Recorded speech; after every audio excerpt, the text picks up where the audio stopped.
Civilians में आप सभी का स्वागत है। आज हम ज्योग्राफी में पढ़ने वाले हैं भारत की जलवायु। भारत की जलवायु का ये पार्ट 2 होने वाला है। पार्ट 1 हमने पिछले क्लास में देख लिया था। पार्ट 1 अगर आपने इस वीडियो को नहीं देखा तो आप पहले इसे देख लें, उसके बाद आप पार्ट 2 को देखें। पार्ट 2 और पार्ट 1 की जो वीडियो है ये प्लेलिस्ट में दी हुई है। आज हम पार्ट 2 में पढ़ने वाले हैं भारतीय मानसून की उत्पत्ति, भारतीय मानसून का आगमन, मानसून का विच्छेद, मानसून का लौटना। वैसे ये हमने पिछले क्लास में देख लिया था। उसके बाद हम आगे देखेंगे मानसून और भारत का आर्थिक जीवन, अल नीनो, और उसके बाद लास्ट में ला नीनो। और इससे पहले की क्लास में अर्थात पार्ट 1 में हमने देखा था भारत की जलवायु, उसके बाद तापमान में प्रादेशिक विभिन्नता, फिर वर्षा में प्रादेशिक विभिन्नता। अगला भारत की जलवायु को प्रभावित कारक, जिसमें अक्षांश, उसके बाद पर्वत जिसमें हिमालय पर्वत, और समुद्र तट से दूरी और समुद्र तट से ऊंचाई, फिर स्थल और जल का वितरण। अगला उच्चावच। फिर हमने देखा था भारत में ऋतु ये, और इसमें हमने देखा था भारत में 4 प्रकार की ऋतुएं हैं, जिसमें पहला शीत ऋतु, फिर दूसरा ग्रीष्म ऋतु, तीसरा वर्षा ऋतु, जिसे दक्षिण पश्चिम मानसून की ऋतु भी कहा जाता है। मानसून की ऋतु, दक्षिण पश्चिमी मानसून की ऋतु। और अगला जो ऋतु था ये मानसून के निवर्तन की ऋतु, मानसून के निवर्तन की ऋतु, अर्थात मानसून जो है ये वापस लौटता है उस समय का ऋतु। फिर हमने देखा था वर्षा का वितरण और दक्षिण पश्चिमी मानसून के आगमन की तिथियां तथा वापस लौटने की तिथियां। ये सब कुछ हमने पिछले क्लास में देख लिया था। तो आगे हम देखते हैं मानसून की उत्पत्ति के सिद्धांत, और ये भारत के मानसून के उत्पत्ति के सिद्धांत हैं। उत्पत्ति के सिद्धांत।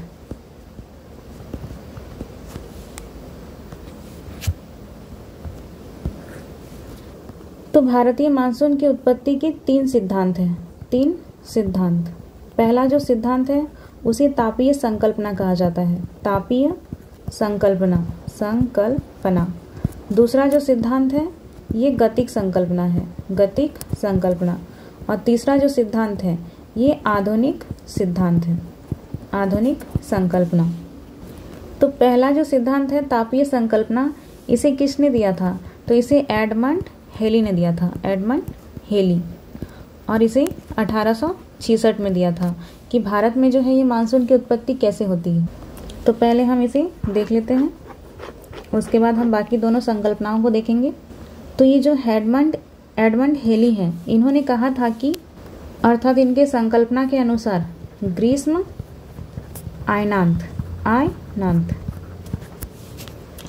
आयनांत अर्थात संक्रांति, इसका मतलब संक्रांति होता है। और ये जो समय है ये जून के समय होता है, जून महीने के समय, लगभग 21 जून के समय ही ये ग्रीष्म आयनांत अर्थात ग्रीष्म संक्रांति होती है। और इस समय अर्थात इस दिन 21 जून को उत्तरी गोलार्ध अर्थात ये वाला भाग, ये ग्लोब हो गया, इसके ऊपर ये वाला उत्तरी गोलार्ध, तो इस वाले क्षेत्र में दिन जो है ये रात की अपेक्षा बड़ा होता है। तो एडमंड हेली के द्वारा कहा गया कि इसी समय भारत का जो हिंद महासागर वाला क्षेत्र है, ये वाला जो क्षेत्र नीचे वाला, ये हिंद महासागर का क्षेत्र है, यहाँ पे उच्च दाब जनरेट होता है, उच्च दाब। और इसी समय जो दक्षिण पूर्वी व्यापारिक पवनें ये जो है ये निम्न दाब क्षेत्र की ओर मुड़ने लगती है। और जिसे ही दक्षिण पश्चिमी मानसून कहा जाता है। और इसमें ये जो पवनें हैं इनमें आर्द्रता युक्त बादल होते हैं, जिसके कारण ये इन क्षेत्रों में अर्थात भारत में वर्षा कराती हैं। तो एडमंड हेली के द्वारा जो सिद्धांत दिया गया ये बाकी बातों को नहीं समझा पाया। इसके बाद जो अगला सिद्धांत दिया गया ये गतिक संकल्पना का दिया गया, और इसे किसने दिया? गतिक संकल्पना, गतिक संकल्पना या फिर डायनेमिक कॉन्सेप्ट। इसे किसने दिया?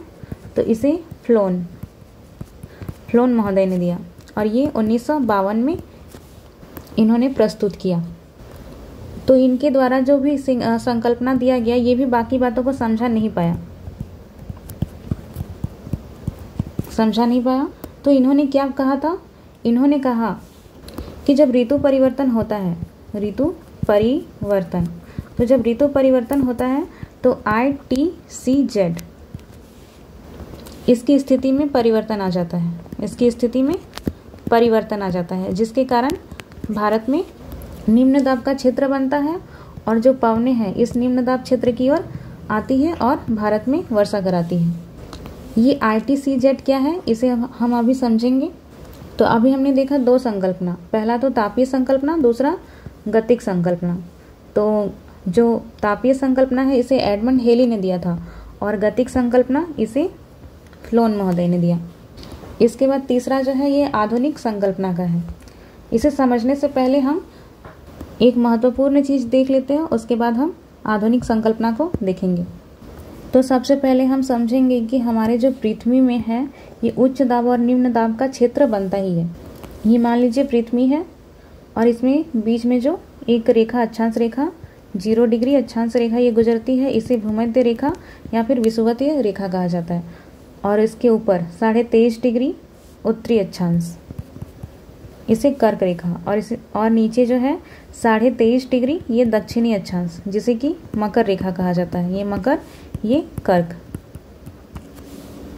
और सूर्य जो है यहाँ पे होती है, मान लीजिए कि यहाँ पे है, और इसका जो प्रकाश है, रोशनी, ये इन दोनों क्षेत्रों के अर्थात इन दोनों अक्षांशों के बीच ही तक ये पड़ता है। इस प्रकार से ये सूर्य का जो प्रकाश है पड़ता तो पूरे पृथ्वी पर है, लेकिन ये इन क्षेत्रों पे परपेंडिकुलर लंबवत पड़ता है, बाकी क्षेत्रों पे ये तिरछा पड़ता है, इधर भी तिरछा और इधर भी तिरछा। बाकी इसमें कर्क रेखा और मकर रेखा के बीच के क्षेत्र में ये सीधा पड़ता है। तो देखिए इस क्षेत्र में ये जो सूर्य का प्रकाश है ये लंबवत गिरता है, जिसके कारण ये वाला जो क्षेत्र है, ये वाला जो क्षेत्र, यहाँ पे हवाएं जो होती हैं ये गर्म हो जाती हैं, और गर्म होने के कारण हवाएं ऊपर की ओर उठने लगती हैं, इस प्रकार से ऊपर उठने लगती है, जिसके कारण इस क्षेत्र में निम्न दाब का क्षेत्र बनता है। निम्न दाब का क्षेत्र।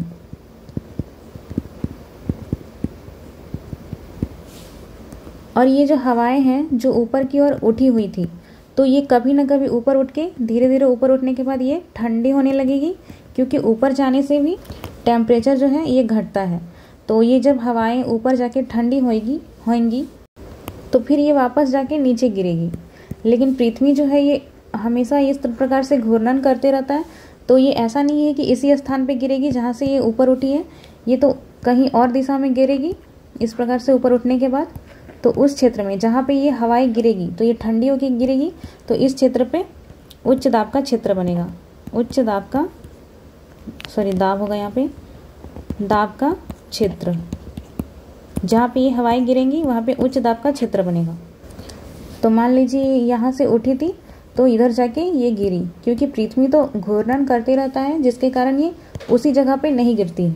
तो यहाँ पे देखिए ये हो गया विषुवतीय रेखा, उसके बाद यहाँ पे कर्क रेखा है और यहाँ पे मकर रेखा है, इस प्रकार से।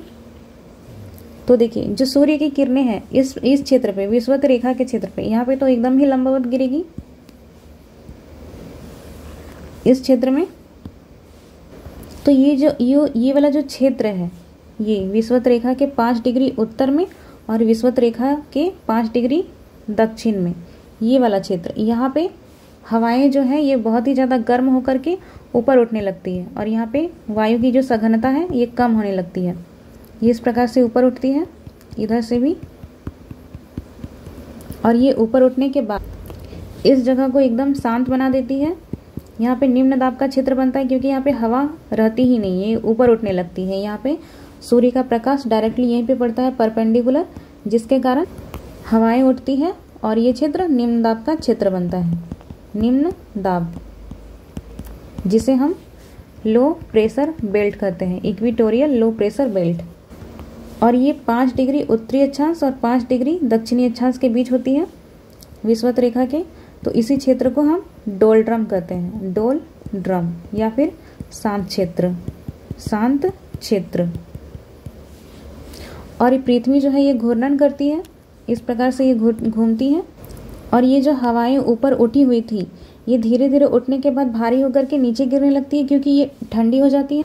तो ये नीचे गिरती कहाँ पे है, तो ये 30 से 35 डिग्री उत्तरी अक्षांश और 30 से 35 डिग्री दक्षिणी अक्षांश के बीच गिरती है। इस प्रकार से यहाँ पे ये गिरती है, यहाँ से उठती है और इधर गिरती है, और इधर से भी उठती है और इधर गिरती है। तो ये वाला जो क्षेत्र है ये क्या बन गया, हाई प्रेशर बेल्ट, सब ट्रॉपिकल हाई प्रेशर बेल्ट से कहा जाता है, सब ट्रॉपिकल हाई प्रेशर बेल्ट। और ये वाला भी क्षेत्र हो गया सब ट्रॉपिकल हाई प्रेशर बेल्ट। और बीच वाला जो क्षेत्र हो गया ये इक्वेटोरियल लो प्रेशर बेल्ट। और इसी क्षेत्र को 5 डिग्री उत्तरी अक्षांश और 5 डिग्री दक्षिणी अक्षांश के क्षेत्र को ही डोलड्रम कहा जाता है। ये बिल्कुल ही शांत होता है। उसके बाद जो हवाएं यहाँ पे गिरती है, यहाँ पे जो हवाएं गिरती हैं ये हवाएं इस क्षेत्र को भरने के लिए आती हैं, इस प्रकार से, इस प्रकार से इस क्षेत्र को भरने के लिए ये वापस आती है। और नीचे यहाँ जो गिरता है, जो भी हवा यहाँ पे गिरती है वो इस प्रकार से इस क्षेत्र को भरने के लिए फिर वापस आती है, क्योंकि ये उच्च दाब के क्षेत्र में थी, इसी कारण ये निम्न दाब के क्षेत्र को भरने के लिए जल्दी से ये आने लगती है, जिसके कारण इधर इस क्षेत्र में और इस क्षेत्र में पवनें चलती हैं। और इन्हीं पवनों को अलग अलग नाम से पुकारा गया है, जिसमें पहला नाम है व्यापारिक पवनी, व्यापारिक पवनी। उसके बाद गरजता चालीसा, गरजता चालीसा। और एक नाम है चीकता साठा, चीकता साठा। तो देखिए ये जो हवाएं हैं ये तिरछा क्यों होती है, क्योंकि जो पृथ्वी है ये घूमती है इस प्रकार से, इसीलिए ये हवाएं तो वैसे सीधी होनी चाहिए लेकिन ये तिरछी हो जाती है पृथ्वी के घूर्णन गति के कारण। यहाँ से भी इस प्रकार से ये तिरछी हो जाती है। अब मैं इसे मिटा देती हूँ।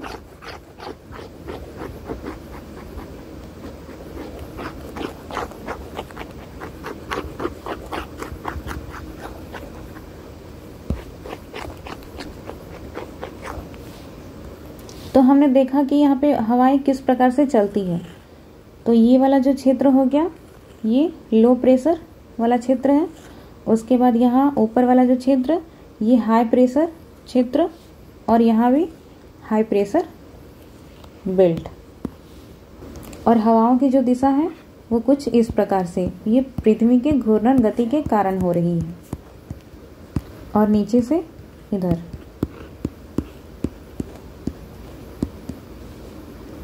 तो इसी प्रकार से पूरे पृथ्वी में भी हवाएं इसी प्रकार चलती हैं, इधर से भी आती है और इधर से भी यहाँ पे नीचे आती है, नीचे से ऊपर जाती है विषुवत रेखा के पास। तो ये वाला जो क्षेत्र है ये वाला 30 डिग्री से 35 डिग्री यहाँ पे, और इधर भी ये नीचे वाला, ये वाला जो पूरा क्षेत्र है, इन पवनों को, यहाँ पे जो पवनें चलती है इन पवनों को व्यापारिक पवनें कहा जाता है, व्यापारिक पवन। तो यहाँ देखिए फिर से, तो देखिए यहाँ से ये हवाएं इस प्रकार से आ रही थी और यहाँ नीचे से इस प्रकार से जा रही थी। तो ऐसा नहीं है कि यहाँ पे पूरा का पूरा ही हवा खत्म हो गया है, यहाँ पे कुछ मात्रा में हवाएं हैं पहले से उपस्थित। तो इन हवाओं का और इन हवाओं का यहाँ पे इस प्रकार से मिलन हो जाता है, संगम, कन्वर्जेंस हो जाता है एक प्रकार से। और इसी कारण से इस क्षेत्र को, ये बीच वाला जो क्षेत्र है, इसी को कहा जाता है ITCZ, inter tropical convergence zone. इसे मैं पूरा ही लिख देती हूँ, inter tropical convergence zone. Inter अर्थात हो गया आंतरिक, ट्रॉपिकल अर्थात ये उष्णकटिबंधीय क्षेत्र है पूरा, इसके कारण से ये ट्रॉपिकल कटिबंधीय, और कन्वर्जेंस, यहाँ पे दोनों हवाएं मिलती हैं जिसके कारण यहाँ पे संगम वाला क्षेत्र यही हो गया, तो इसे ही कन्वर्जेंस, और जोन अर्थात क्षेत्र हो गया ये, तो इसे ही ITCZ कहा जाता है। तो यहाँ देखिए, ये हो गया बीच वाला विषुवत रेखा क्षेत्र, विषुवतीय रेखा, और यहाँ से ये वाला ही पूरा क्षेत्र, ये विषुवत रेखा के उत्तर और दक्षिण में ये वाला क्षेत्र हो गया ITCZ। और हमने देखा कि जो वास्तविक रूप से जो पवनें हैं ये इस प्रकार से चलती हैं, इस प्रकार से। तो फिर जो भारत में मानसून होती है, वो मानसून की दिशा इस प्रकार से कैसे हो जाती है, हवाएं इस प्रकार से कैसे चलने लगती हैं, तो इसी को आज हमें समझना है। तो देखिए, जो भारत में मानसून की जो दिशा है इस प्रकार से जाती है, मानसूनी हवाओं की दिशा, तो ये रियल में व्यापारिक पवनें हैं, ये दक्षिणी पूर्वी व्यापारिक पवनें हैं जो इस प्रकार से आती है, और यहाँ पे ये इधर मुड़ जाती है। और आपने अगर पढ़ा होगा फेरल का नियम, इसके अनुसार उत्तरी गोलार्ध में जो हवाएं होती दाईं ओर घूम जाती हैं, इस प्रकार से ये दाईं ओर घूम जाती है उत्तरी गोलार्ध में, और दक्षिणी गोलार्ध में ये बाईं ओर घूम जाती है, इस प्रकार से। तो यहाँ पे जो भी हवाएं होंगी, ये जो हवाएं दक्षिणी पूर्वी व्यापारिक हवाएं, व्यापारिक पवनी यहाँ पे जाती है, उसके बाद यहाँ से ये अपने दाएं ओर घूमने लगती है, इस प्रकार से। और यही होता है दक्षिणी पश्चिमी मानसून का इधर से ही आना, अर्थात दक्षिण पश्चिम की ओर से आना। लेकिन देखिए, यहाँ पे एक और बात निकल के आती है कि ये जो पूरा प्रोसेस हो रहा है, ये जो पूरा प्रोसेस है ये इसी एरिया पे क्यों हो रहा है। ये इधर भी तो हो सकता था कि ये जो व्यापारिक पवनें हैं ये इस प्रकार से इधर मुड़ जाए, लेकिन ये इधर नहीं होता है। यहाँ पे कहीं भी विश्व में और कहीं भी क्षेत्र में ऐसा नहीं होता है, बल्कि ये भारत के आसपास के क्षेत्रों में ही होता है। अब ऐसा क्यों होता है, इसी के कारण आधुनिक संकल्पना ये दिया गया था, और आधुनिक संकल्पना में ही बताया गया है, आधुनिक संकल्पना इसी में बताया गया है कि भारत में ऐसा क्यों होता है। तो अब हम देखेंगे आधुनिक संकल्पना को। तो आइए देखते हैं आधुनिक संकल्पना, ये तीसरा संकल्पना है, आधुनिक संकल्पना मॉडर्न कॉन्सेप्ट। तो आधुनिक संकल्पना के अनुसार मानसून की उत्पत्ति जो है, मानसून की उत्पत्ति में जेठ हवा, फिर तिब्बत का पठार,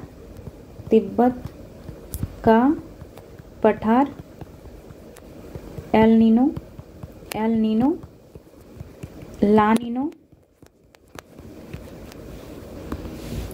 ITCZ, इसका महत्वपूर्ण भूमिका। तो इन सब को हम एक एक करके समझते हैं। तो सबसे पहले देखिए, गतिक संकल्पना में वैज्ञानिक फ्लोन ने क्या कहा था कि ITCZ के कारण भारत में मानसूनी पवनों का इस प्रकार से आगमन होता है।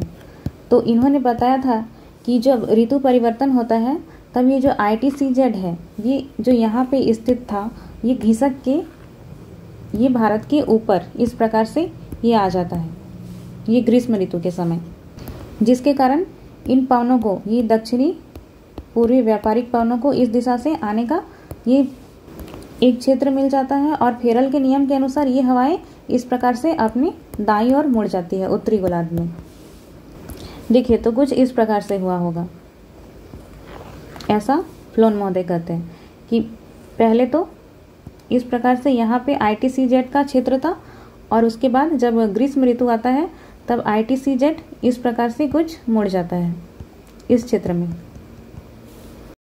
और जब शीत ऋतु होता है तो ये वापस अपने इस एरिया में आ जाता है, ITCZ, ITCZ। तो ये हो गया ITCZ का कॉन्सेप्ट। अब हम अगला कॉन्सेप्ट समझते हैं आधुनिक संकल्पना के अंतर्गत ही। तो जैसा कि मैंने बताया, ये पृथ्वी हो गया और ये कर्क रेखा, ये मकर रेखा और ये बीच में विषुवत रेखा। तो सूर्य जो है ये 22 मार्च को इस जगह पे होती है, विषुवत रेखा पे। उसके बाद ये 21 जून, लगभग 21 जून को यहाँ पे कर्क रेखा के पास आ जाती है। फिर ये वापस 22 से 23 सितंबर को ये यहाँ पे फिर विषुवत रेखा पे आ जाएगा और उसके बाद यहाँ पे नीचे में 22 दिसंबर को ये मकर रेखा पे आ जाएगा। तो यहाँ पे देखिए, जो कर्क रेखा है ये भारत के बीचों बीच से गुजरती है कुछ इस प्रकार से। और यहाँ पे है थार का मरुस्थल, है ना, यहाँ पे थार का मरुस्थल। तो ये वाला जो क्षेत्र है ये भारत के बाकी क्षेत्र की अपेक्षा, इन क्षेत्रों की अपेक्षा ये वाला जो क्षेत्र है ये काफ़ी जल्दी गर्म हो जाता है, गर्म, जिसके कारण यहाँ की जो हवाएं हैं, यहाँ पे जो हवाएं हैं इस क्षेत्र के गर्म होने के कारण ये ऊपर उठने लगती है। और ये ऊपर उठने लगती है जिसके कारण यहाँ पे निम्न दाब का क्षेत्र बनता है, निम्न दाब का क्षेत्र। तो ये जो निम्न दाब का क्षेत्र बनता है और यहाँ पे हवाएं ऊपर उठने लगती है। फिर ये हवाएं जो है ऊपर उठ के ठंडी होने के बाद ये कहाँ गिरती है? तो यहाँ पे नीचे देखिए, यहाँ पे एक द्वीप समूह है, यहाँ पे मस्करनिस द्वीप समूह, यहाँ पे ये गिरती है। तो देखिए यहाँ से समझिए, यहाँ पे ये रेत है और रेत जल्दी गर्म हो जाता है जिसके कारण यहाँ पे हवाएं उठ के वापस फिर यहाँ पे जो भारी होगी हवाएं गिरती है। तो यहाँ पे एक मस्करनिस द्वीप समूह है, यहाँ पे ये गिरती है। और ये केवल यहीं से हवाएं नहीं उठती है बल्कि यहाँ भी ये रेगिस्तान का भाग है तो यहाँ से भी हवाएं ऊपर उठती हैं। गर्म होने के बाद ये तुरंत यहाँ से गर्म हो जाती है। यहाँ पे सूर्य का प्रकाश जो है ये इस क्षेत्र को तुरंत गर्म कर देता है क्योंकि यहाँ पे रेत है, तो रेत जल्दी ही गर्म हो जाती है।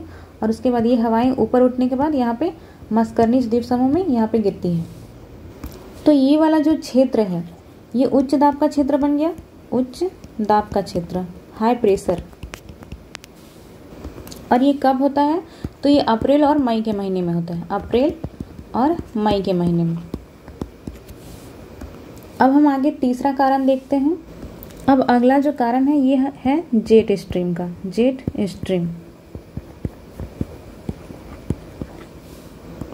तो यहाँ देखिए, ये वाला जो क्षेत्र है ये हिमालय का क्षेत्र है और इसके ऊपर यहाँ पे ये तिब्बत का पठार है। और ये जो तिब्बत का पठार है ये बहुत ही ज़्यादा ऊंचाई पे स्थित है। तो तिब्बत का पठार जो है ये बहुत ही ऊंचा है और ये बिल्कुल ही नग्न है, अर्थात यहाँ पर वनस्पतियाँ नहीं है, वनस्पतियाँ यहाँ पे नहीं है। जिसके कारण जब सूर्य की किरणें इस क्षेत्र पे पड़ती है तो ये क्षेत्र जल्दी गर्म होने लगता है। और गर्म होने के कारण हवाएं क्या होती है? तो हवाएं ऊपर उठने लगती हैं। और पहले से ही जो तिब्बत का पठार है ये काफ़ी ज़्यादा ऊंचाई पे है, ऊंचाई पे है, जिसके कारण से आपने देखा होगा साइंस में कि जब हम ऊपर की ओर जाते हैं, जितना ज़्यादा ऊपर जाते हैं ऊपर वाला टेम्परेचर जो होता है ये कम होता है, कम होने लगता है धीरे धीरे। तो जो तिब्बत का पठार है ये तो पहले ही बहुत ही ज़्यादा ऊंचाई पे स्थित है और ऊंचाई पे स्थित होने के कारण यहाँ से जो गर्म हवाएं ऊपर जा रही थी वो तुरंत ही ठंडी हो जाती है। और जिसके कारण यहाँ पे जो है ये तीव्र तापांतर पैदा होता है, तीव्र तापांतर, अर्थात यहाँ पे ताप का अंतर बहुत ही जल्दी चेंज हो जाता है। जिसके कारण से यहाँ पे तीव्र गति वाली वायु पैदा होती है, तीव्र गति वाली वायु बहुत ही तीव्र होती है, अत्यधिक तीव्र, जिसे ही हम जेट स्ट्रीम कहते हैं, जेट स्ट्रीम या फिर तीव्र गति वाला वायु, या इसी का नाम दिया गया है जेट स्ट्रीम। तो ये जो जेट स्ट्रीम है जो यहाँ से निकलती है तिब्बत के पठार से और उसके बाद ये भारत में एंटर करती है, ये इस प्रकार से कुछ ये विसर्प आकृति में यहाँ पे प्रवेश करती है भारत में, ये कुछ इस प्रकार से। तो ये विसर्प आकृति में प्रवेश करती है अर्थात इस प्रकार से। तो जहाँ पे अर्थात जिस भी क्षेत्र में इस हवा का जो है ये श्रृंग प्रवेश करेगा या फिर ये श्रृंग होगा वहाँ पे निम्न दाब का क्षेत्र बनेगा, निम्न दाब का। और जहाँ पे ये गर्त होगा अर्थात नीचे वाला क्षेत्र, आपने साइंस में पढ़ा होगा श्रृंग और गर्त, तो ये श्रृंग उठा हुआ क्षेत्र को और ये नीचे जो धंसा हुआ होता है उसे गर्त कहा जाता है, गर्त। तो जहाँ पे ये गर्त होगा वहाँ पे हाई प्रेशर होगा, उच्च दाब, और जहाँ पे श्रृंग होगा वहाँ पे निम्न दाब होगा। तो भारत में जो ये हवाएं हैं जेट स्ट्रीम, ये प्रवेश जो करती है कुछ इस प्रकार से करती है। जो भारत का ये वाला उत्तरी मैदान है पूरा, यहाँ पे यहाँ इसका जो है ये श्रृंग पड़ता है और इसके बाद यहाँ नीचे ये गर्त। तो ये वाला जो क्षेत्र पूरा बन गया, ये वाला पूरा क्षेत्र ये हाई प्रेशर का क्षेत्र बन गया, सॉरी लो प्रेशर। जहाँ पे श्रृंग होता है वहाँ पे लो प्रेशर बनता है, तो यहाँ पे निम्न दाब का ये क्षेत्र बनता है पूरा, निम्न दाब का क्षेत्र। और यहाँ पे जो लो प्रेशर बनता है तो ये क्षेत्र पूरा खाली हो जाता है। इसी के कारण ये क्षेत्र बाकी हवाओं को अपनी ओर आकर्षित करने में महत्वपूर्ण भूमिका निभाता है। इस प्रकार से ये अपने और जो बाकी हवाएं हैं उन्हें आकर्षित करता है। और ये जो जेट स्ट्रीम की हवाएं हैं, ये जेट स्ट्रीम की हवाएं, इसका जो गति होता है ये इतना ज़्यादा होता है, लगभग हम बोल सकते हैं 100 किलोमीटर पर आवर से भी अधिक। तो इसी जेट स्ट्रीम के कारण इस क्षेत्र में लो प्रेशर का क्षेत्र बनता है, जिसके कारण ये हवाओं को आकर्षित करती है और दक्षिणी पूर्वी व्यापारिक पवनी इस क्षेत्र में आकर के यहाँ पे वर्षा कराती है। तो ये कुछ कारण हैं जिसके कारण भारत में वर्षा होती है। जो मानसून है ये इधर से आती है और ये मानसून को ही, मानसूनी पवनों को ही दक्षिण पश्चिमी मानसून कहा जाता है, क्योंकि इसका जो डायरेक्शन होता है ये कुछ इस प्रकार से होता है। इसके बाद ये जो मानसून की पवनें हैं ये किधर जाती हैं और कहाँ कहाँ वर्षा कराती है, ये मैंने पिछले क्लास में आपको बता दिया था। इसकी 3 शाखाएं होती है, अरब सागर की, और इधर बंगाल की खाड़ी की शाखा जाती है। और इसकी जो शाखा है, इसकी एक शाखा यहाँ से अराकान म्योमा पर्वत से टकराती है म्यांमार में जाके, उसके बाद ये यहाँ पे मेघालय में एंटर करती है और ये इस क्षेत्र में वर्षा कराती है। और उसके बाद ये आगे जाते हुए छोटा नागपुर का पठार, उत्तर प्रदेश, फिर बिहार, यहाँ पे उत्तर प्रदेश, और यहाँ पे जाके ये पंजाब और हरियाणा के पास मिलती है अरब सागर की तीसरी शाखा से। ये सब मैंने पिछले क्लास में बता दिया था, अगर आपने नहीं देखा है तो आप जाके देख सकते हैं। फिर यहाँ मैंने पश्चिमी विक्षोभ के बारे में भी बता दिया था कि भूमध्य सागर में वहाँ पे चक्रवात जो उत्पन्न होता है उसी के कारण ये पश्चिमी विक्षोभ उत्पन्न होता है और ये अफगानिस्तान, पहले तो ईरान, फिर अफगानिस्तान, फिर पाकिस्तान और उसके बाद यहाँ पे भारत में एंटर करके ये पंजाब में वर्षा कराती है, पंजाब, हरियाणा और उत्तर प्रदेश के कुछ भागों में। और ये गेहूं की खेती के लिए काफ़ी लाभदायक सिद्ध होती है। फिर मैंने लौटते हुए मानसून के बारे में भी बता दिया था कि जो लौटता हुआ मानसून है सबसे पहले तो पंजाब में ये वर्षा कराता है, उसके बाद ये सितंबर के प्रथम सप्ताह में राजस्थान से निकल जाता है, उसके बाद धीरे धीरे सितंबर के अंतिम सप्ताह तक ये बाकी क्षेत्रों से भी, उत्तर प्रदेश, यहाँ फिर बीच में मध्य प्रदेश, गुजरात, ये यहाँ से भी निकल जाता है। उसके बाद नवंबर के महीने में यहाँ तमिलनाडु में ये प्रवेश करता है और तमिलनाडु में भारी वर्षा कराता है। और जुलाई से अगस्त महीने में इस क्षेत्र में चक्रवात उत्पन्न होती है, जो कि इन तटीय भागों में काफ़ी ज़्यादा वर्षा कराती है और झंझावत भी लाती है। तो ये सब मैंने पिछले क्लास में बता दिया था। अब हम देख लेते हैं ला नीनो और एल नीनो। तो आइए सबसे पहले हम देखेंगे एल नीनो। एल नीनो, तो एल नीनो क्या होता है? ये होता है गर्म जलधारा, और इस एल नीनो का जो अर्थ है ये होता है लिटिल बॉय, और ये एक स्पेनिश शब्द है, स्पेनिश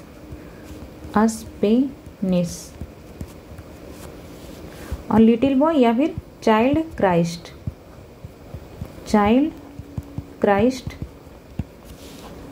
इसका अर्थ होता है। और ऐसा क्यों? क्योंकि यह जो धारा है ये क्रिसमस के समय बढ़ना प्रारंभ करती है, क्रिसमस के समय बढ़ना प्रारंभ करती है, शुरू करती है। और इसका जो आगमन है ये 3 से 7 वर्ष के अंतराल पे होता है। अंतराल यहाँ पे वर्ष हो जाएगा 3 से 7 वर्ष के अंतराल में। एल नीनो जो है ये भारतीय मानसून के लिए सही नहीं होता है, क्योंकि इससे भारतीय मानसून पर एक नकारात्मक प्रभाव पड़ता है, नकारात्मक प्रभाव, और ये भारत में कम वर्षा कराता है, कम वर्षा का कारण बनता है, ये कम वर्षा का कारण। तो इस इमेज में देखिए यहाँ पे ये वाला हो गया पूरा प्रशांत महासागर का क्षेत्र, और इधर भी प्रशांत महासागर है इधर। तो देखिए ये यहाँ पे विषुवत रेखा है, विषुवत रेखा, और यहाँ पे एक देश है पेरू। तो यहाँ पे एक जलधारा उत्पन्न होती है, पेरू की जलधारा। ये जलधारा वाला जो टॉपिक है ये आपको विश्व भूगोल में पढ़ना है, वर्ल्ड ज्योग्राफी में। तो यहाँ मैं थोड़ा सा बता दे रही हूँ, क्योंकि हमें प्री में जो है वो वर्ल्ड ज्योग्राफी नहीं पढ़ना है, जिसके कारण हम जलधारा वाला जो टॉपिक है वो नहीं पढ़ेंगे। बस थोड़ा सा यहाँ पे एल नीनो के कारण यहाँ पे इसे देख लेंगे। तो देखिए यहाँ पे एक जलधारा उत्पन्न होती है जिसे पेरू की जलधारा कहा जाता है, और ये तो वैसे ही सामान्य रूप से ये ठंडी होती है, ठंडी, क्योंकि जो भी जलधारा होती है अगर वो नीचे से विषुवत रेखा के ऊपर और जाती है तो वो ठंडी होती है, और जो विषुवत रेखा से नीचे आती है वो गर्म जलधारा होती है। तो ये जो जलधारा है, पेरू की जो जलधारा है, ये इस प्रकार से जाती है। तो ये सामान्य वर्षों में ठंडी होती है, क्योंकि ये विषुवत रेखा के पास जा रही है। तो ये इधर से आती है, तो इधर से आने के कारण ये ठंडी होती है। लेकिन जब एल नीनो आता है तब ये जो जलधारा है ये गर्म हो जाती है, अस्थायी रूप से गर्म हो जाती है, अस्थायी। तो ये जो गर्म जब होती है तो यहाँ पे भी जो हवाएं हैं ये ऊपर उठने लगेंगी, ये इस प्रकार से ऊपर उठने लगती है, इस प्रकार से ये ऊपर उठने लगती है। और ये हवाएं जा करके यहाँ पे ऑस्ट्रेलिया है, ठीक है, यहाँ पे ओशिनिया द्वीप समूह, और यहीं पे तो उसी के कारण यहाँ पे ऑस्ट्रेलिया है। ये वाला जो आधा हिस्सा है ये वाला यहाँ पे है। तो ये जो हवाएं हैं ये कुछ इस प्रकार से उठती है और जाके यहाँ पे ये गिर जाती है, यहाँ पे ऑस्ट्रेलिया के पूर्वी साइड में। और जब ये हवाएं यहाँ पे गिरती है, यहाँ से तो ये उठ गई, ये निम्न दाब क्षेत्र बन गया, और ये हवाएं जो यहाँ से यहाँ जाके यहाँ पे गिरती है तो ये जो क्षेत्र है ये उच्च दाब का क्षेत्र बन गया, हाई प्रेशर। ये वाला क्षेत्र पूरा हाई प्रेशर का क्षेत्र बन गया, जिसके कारण आप यहाँ पे से देखिए ये वाला क्षेत्र, यहाँ देखिए, यहाँ से जो हवाएं हैं ये भी उधर जाने लगती है, क्योंकि यहाँ पे उच्च दाब का क्षेत्र बनता है।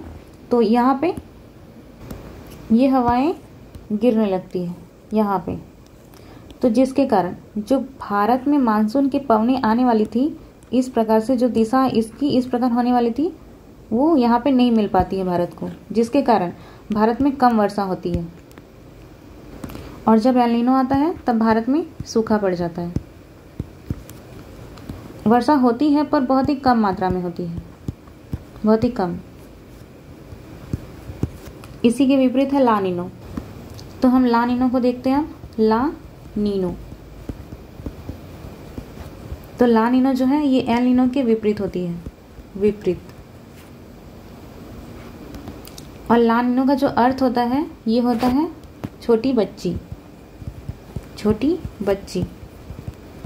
एल नीनो का अर्थ जो था वो छोटा बच्चा, और इसका अर्थ जो ये हो गया छोटी बच्ची। और ये ला नीनो की बिल्कुल ही विपरीत होती है, जिसके कारण जब भी ला नीनो आता है तब भारत में अच्छी वर्षा होती है। कभी कभी ये बाढ़ भी ला देती है, अच्छी वर्षा होती है, अच्छी। तो ये हो गया ला नीनो और एल नीनो। अब हम देखते हैं मानसून और भारत का आर्थिक जीवन। मानसून और भारत का आर्थिक जीवन, आर्थिक जीवन। तो भारत की जो 64% जनसंख्या है ये कृषि पर निर्भर है, कृषि पर ये निर्भर है। और कृषि ही जो है ये भारत के अधिकांश लोगों की जीविका का मुख्य साधन है, जीविका का मुख्य साधन।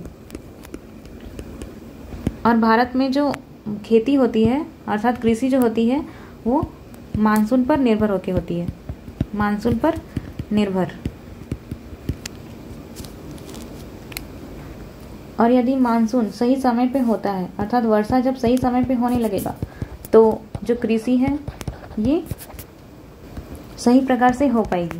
अगर वर्षा सही समय पर नहीं होता है तो कृषि पर नकारात्मक प्रभाव पड़ेगा, नकारात्मक